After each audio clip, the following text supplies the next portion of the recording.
Assalamualaikum warahmatullahi wabarakatuh. Perkenalkan nama saya Jalan Farisi dengan akhir NIM 2063. Jadi pada kesempatan kali ini saya akan menjelaskan mengenai materi akuntansi transaksi salam dan salam paralel dari mata kuliah akuntansi perbankan syariah dengan dosen pengampu Bapak Marmono Singgi. Jadi untuk topik pembahasannya yang pertama ada definisi dan penggunaan transaksi salam dan salam paralel. Jadi transaksi salam dan salam paralel ini atau biasa disebut dengan bai as-salam merupakan barang yang pembayarannya dilunasi di muka, sedangkan penyerahan barang dilakukan di kemudian harinya. Untuk salam paralel ini merupakan jual beli yang melibatkan dua transaksi salam. Dalam hal ini transaksi salam pertama dilakukan dengan nasabah dengan bank. Sedangkan transaksi salam kedua dilakukan antara bank dengan rasio pemasok. Kemudian ada rukun transaksi salam dan salam paralel. Jadi untuk rukun-rukun salam yang pertama ada transaktor. Jadi transaktor ini merupakan pembeli muslim dan penjual muslamilai. Jadi yang kedua itu ada objek salam. Jadi barang dan harga yang diperjualbelikan dalam transaksi salam. Kemudian ada ijab dan qabul. Pernyataan kehendak jual beli secara salam baik berupa ucapan ataupun perbuatan. Kemudian ada pengawasan syariah transaksi salam dan salam paralel.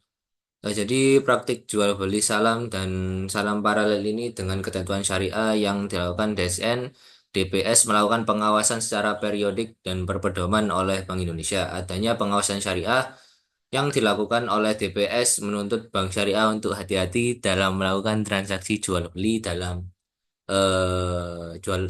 transaksi jual beli salam dengan para nasabahnya. Kemudian ada alur transaksi salam dan salam paralel. Untuk yang pertama, dalam alur transaksi salam dan salam paralel ini dilakukan negosiasi antara kedua belah pihak, antara nasabah dan pada pihak bank. Kemudian setelah dilakukan negosiasi, dilakukan akad disepakati oleh kedua belah pihak. Kemudian dilakukan transaksi salam dan salam paralel tersebut. Kemudian setelah dilakukan transaksi, kemudian dilakukan pembayaran. Kemudian pihak bank mengirimkan produk. Kemudian yang terakhir itu penerimaan dokumen. Selanjutnya ada cakupan standar akuntansi salam dan salam paralel. Jadi akuntansi salam ini diatur dalam PSAK nomor 103 tentang akuntansi salam yang berisi tentang pengakuan dan pengukuran standar akuntansi.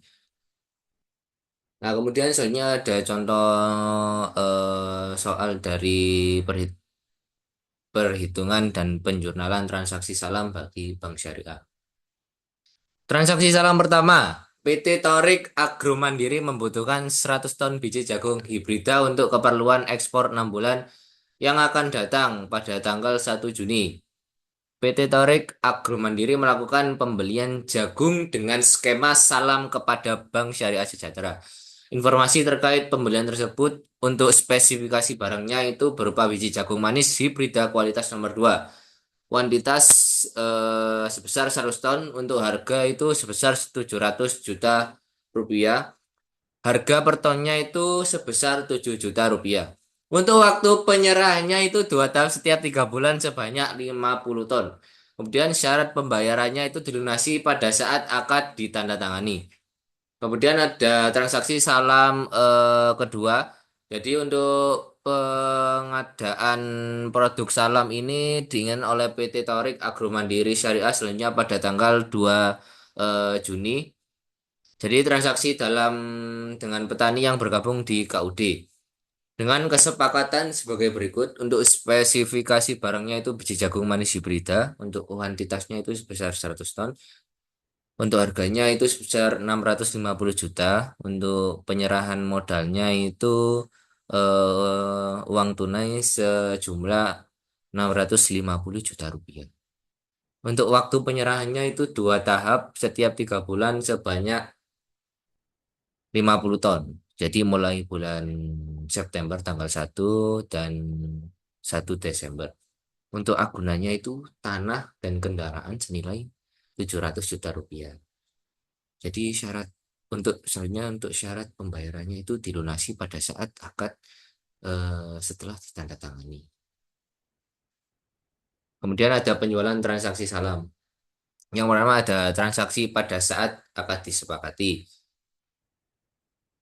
Jadi setelah akad disepakati itu artinya transaksi salam itu sudah sah. Kemudian yang kedua ada penyerahan modal salam dari bank syariah kepada pemasok atau pembeli atau petani. Kemudian yang ketiga ada penerimaan barang pesanan dari petani. Kemudian yang keempat itu penyerahan barang salam dari bank syariah kepada nasabah atau pembeli. Kemudian ada selanjutnya variasi dalam transaksi salam. Yang pertama itu ada penyerahan modal salam dengan menggunakan aset non cash. Kemudian yang kedua variasi dalam penerimaan barang pesanan dari pemasok atau petani. Kemudian yang ketiga ada pemasok atau petani gagal menyerahkan eh, seluruh atau sebagian produk salam pada masa akhir kontrak. Kemudian yang keempat ada pengenaan denda kepada penjual yang gagal menyerahkan produk salam bukan karena force majeure. Jadi untuk force majeure ini maksudnya itu pihak nasabah atau pembeli itu tidak memenuhi persyaratan ataupun bisa pihak penjual itu maksudnya pihak pembeli itu sudah memenuhi persyaratan, tapi mereka sengaja tidak, apa ya, tidak bisa melakukan pembayarannya. Jadi itu bisa disebut sebagai karena force majeure. Baik, sekian materi yang bisa saya sampaikan. Kurang lebihnya saya mohon maaf. Wassalamualaikum warahmatullahi wabarakatuh. Kelas. Kelas.